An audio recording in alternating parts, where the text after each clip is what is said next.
Welcome to Suja sweet home. இன்னைக்கு Sunday. நம்ம அதில் என்ன சமையல் பார்த்தீங்கன்னா சக்கரவள்ளி கிழங்கு சாம்பார், பருப்பு rasam, Sunday special aviyal. First சாம்பாருக்கு தேவையான பொருள் என்னென்னு பார்ப்போம். நாங்கள் 4 பேர், அதனால் ஒரு 150 கிராம் துவரம் பருப்பு எடுத்துட்டுருக்கேன். சக்கரவள்ளி கிழங்கு, புளி ஊற வச்சுருக்கேன். அவியலுக்கு கொண்டக்கடலை ஊற வச்சுருக்கேன்.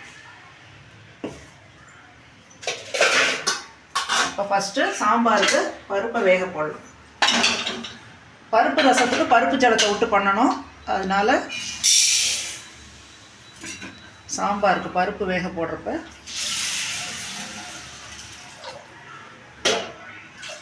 கொஞ்சம் வெந்தயம் போட்டுக்கலாம்.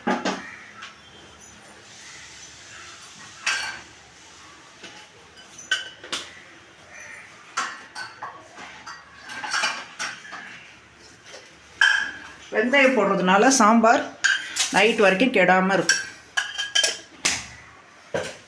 இப்போ இது வெந்தோடனே பருப்பை சாம்பாருக்கு எடுத்துக்க போகிறோம். மிச்சம் கொஞ்சம் பருப்பில் தண்ணி ஊற்றி நல்லா ஒரு 2 டம்ளர் தண்ணி ஊற்றி கலந்து அதை பருப்பு ரசத்துக்கு விட போகிறோம்.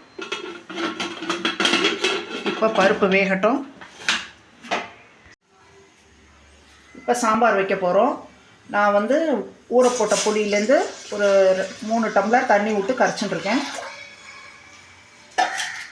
இப்போ இந்த புளி ஜலத்தில் நம்ம சக்கரவள்ளி கிழங்கை போடுறோம். சக்கரவள்ளி கிழங்கை ரவுண்டாக போட்டால் தான் பார்க்க நல்லா இருக்கும். நெக்ஸ்ட்டு மஞ்சப்பொடி போடுறோம். நான் புது புளியில் தான் பண்ணுறேன், அதனால் இந்த மஞ்சப்பொடி போடுறோம். பழைய புளியில் பண்ணுறவா இன்னும் 1 ஸ்பூன் கூட போட்டுக்கலாம். அதுக்கப்புறம் சாம்பார் பொடி 3 ஸ்பூன். அதுக்கப்புறம் தேவையான உப்பு, நான் கல் உப்பு தான் போடுவேன், பார்த்துக்கோங்க. சால்ட்டு போடுறவா அவளுக்கு எவ்வளோ தேவையோ போட்டுக்கலாம். இப்போ கொதிக்கட்டும். இப்போ கிளறி விடணும். இல்லைன்னா மிளகா பொடி மஞ்சள் பொடி கட்டி தட்டி போயிடும். இப்படி நல்லா கிளறி விட்டால் கொதிச்சுன்னு இருக்கும். ஒரு 10 மினிட்ஸ் கழித்து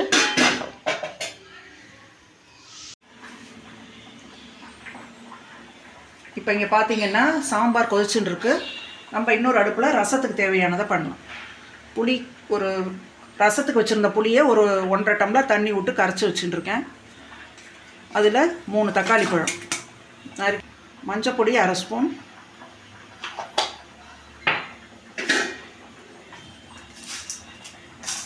கல்லுப்பு இவ்வளோ. இப்போ அடுத்ததாக சாம்பார் பொடி 1.5 ஸ்பூன் போடுறோம். போட்டு ரசம் நல்லா கொதிக்கட்டும். சாம்பார் இங்கே கொதிச்சுன்னு இருக்கு. நல்லா கிளறி விடுவோம்.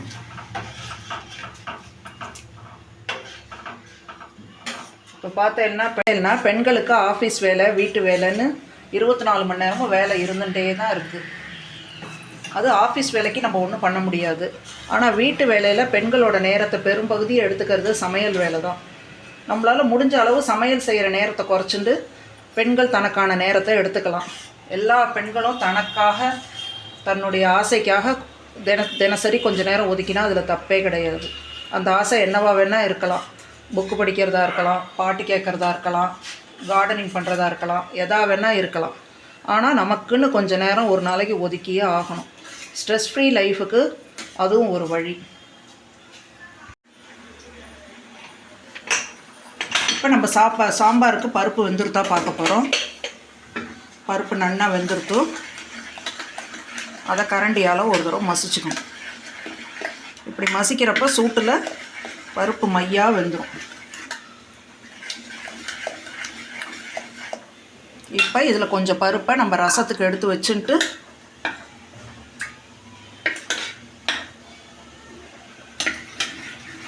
கலத்துக்கு வேணும், வீட்டில் குழந்தை இருக்கிறவா பருப்பு சாதம் வேணும்னா கொஞ்சம் பருப்பை எடுத்து வச்சுட்டு பருப்பு நல்லா மைய ரெடி ஆகிடுத்து. இப்போ அதை சாம்பாருக்கு அப்படியே ஊற்றும்.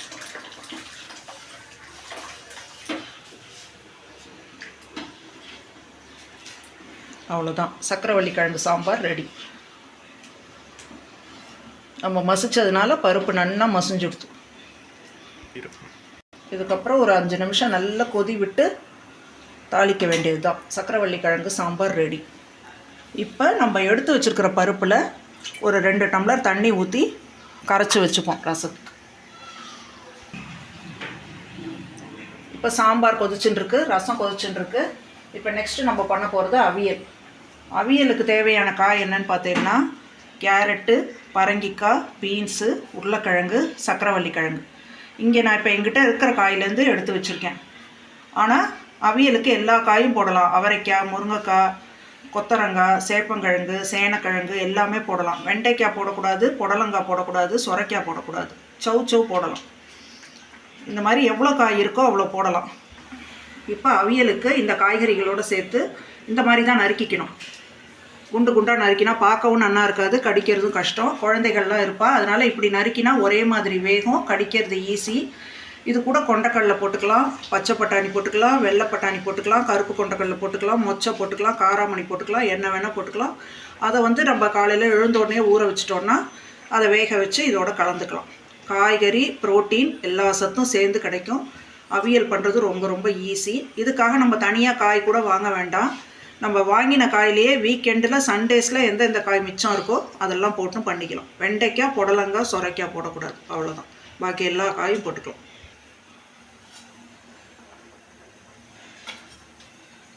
இப்போ சாம்பாருக்கு தாளிக்க போகிறோம். அதுக்கு எண்ணெய் ஊற்றிட்டாச்சு.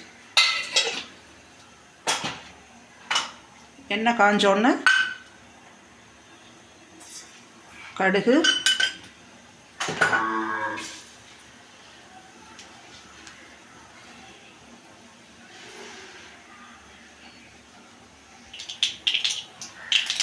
கடுகு வெடித்தோன்னே இப்போ கருவேப்பிலை போட்டுக்கணும். கருவேப்பிலைக்கு அப்புறம் பெருங்காய பவுடர். சக்கரவள்ளி கிழங்குங்கிறதுனால பெருங்காய பவுடரை கொஞ்சம் தாராளமாக போட்டுக்கணும்.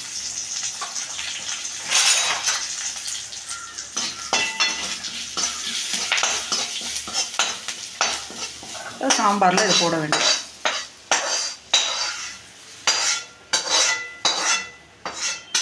கருவேப்பிலை கூடிய வரைக்கும் பச்சை கலராகவே இருந்தால் அதோட எசன்ஸ் நல்லா இறங்கும்.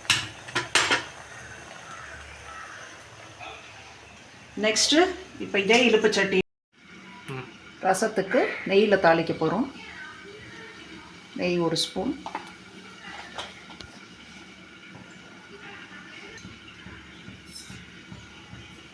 ரசத்துக்கு கடுகு, நெய்யை ஊற்றி கடுகு போட்டு கடுகு வெடித்தோன்னே ஜீரகம் சேர்க்கணும், அவ்வளோதான். கருவேப்பிலை, கொத்தமல்லி ஏற்கனவே போட்டுட்டோம், அதனால் வேண்டாம்.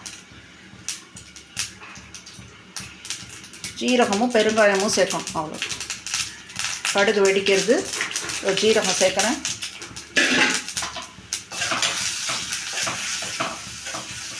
ஜீரகம் லைட்டாக பொரிஞ்சால் போதும். ஜீரகம் ரொம்ப வறுபடக்கூடாது. லைட்டாக பொரிஞ்சோன்னே பெருங்காய பவுடரை போட்டு அவ்வளோ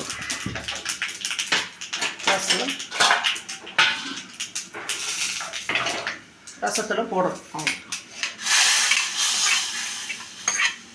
போட்டுட்டு மூடி வச்சுட்டா அந்த ஃப்ளேவர் வெளியில் போகாது. நம்ம சாப்பிட்ற வரைக்கும் அந்த ஃப்ளேவர் அதுலேயே இருக்கும். இப்போ பார்த்திங்கன்னா அவியலுக்கு காய் வெந்துடுத்து.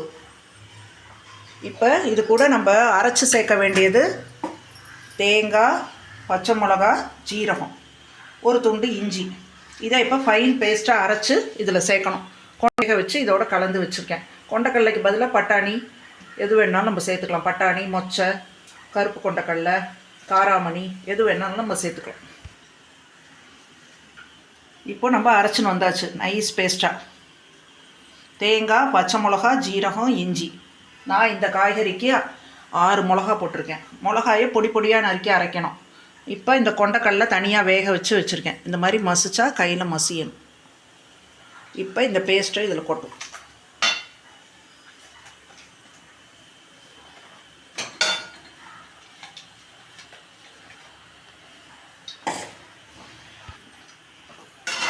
இப்போ இந்த அரைச்ச பேஸ்ட்டை இதில் கொட்டி கலரும்.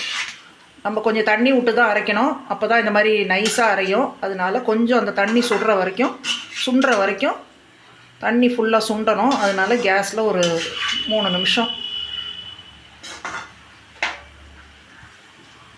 ஒரு 3 நிமிஷம் 4 நிமிஷம் கொதிச்சா போதும். இந்த தண்ணி சுண்டிடும். நான் காட்டுறேன் பாருங்கள்.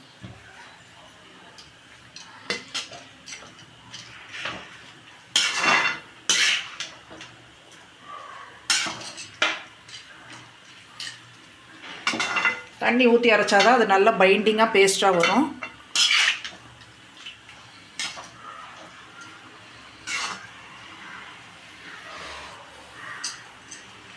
இந்த மாதிரி நல்லா பைண்டிங் ஆகிற மாதிரி கலரி விட்டுக்கணும்.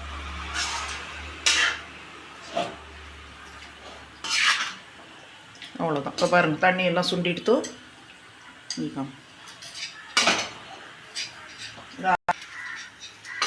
இந்த மாதிரி கலரி விட்டுட்டே இருந்தால் அரைச்ச அரவையும் காய்கறியும் கொண்டக்கடலையும் பைண்டிங் ஆகிடும்.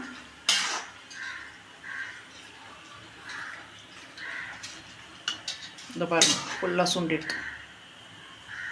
இந்த மாதிரி ஆனோடனே அடுப்பை அணைச்சிட்டு நம்ம சாப்பிட்றதுக்கு முன்னாடியும் தயிரை சேர்த்துக்கலாம், இல்லாட்டி உடனேயும் சேர்க்கலாம். ஆனால் கட்டி தயிராக இருக்கணும்.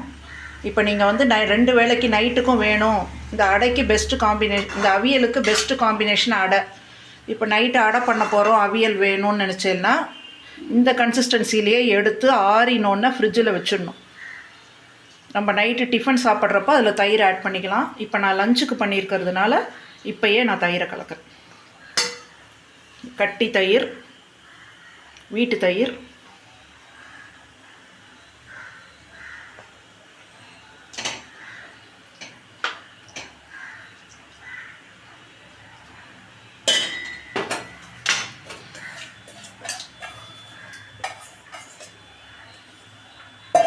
அடுப்பு அணைச்சிடணும். இதுக்கு மேலே அடுப்பு வேண்டாம், அடுப்பு அணைச்சிடணும்.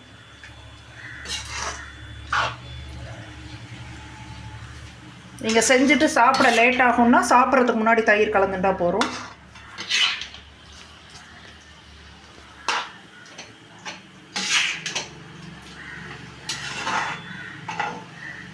அடுப்பை ஆஃப் பண்ணிட்டு தான் தயிரை ஊற்றணும்.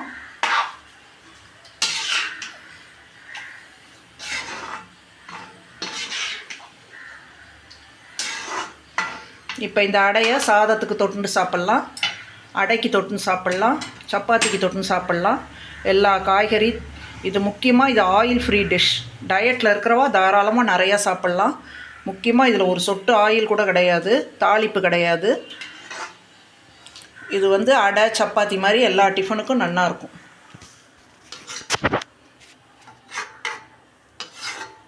முக்கியமாக ஆயில் ஃப்ரீ.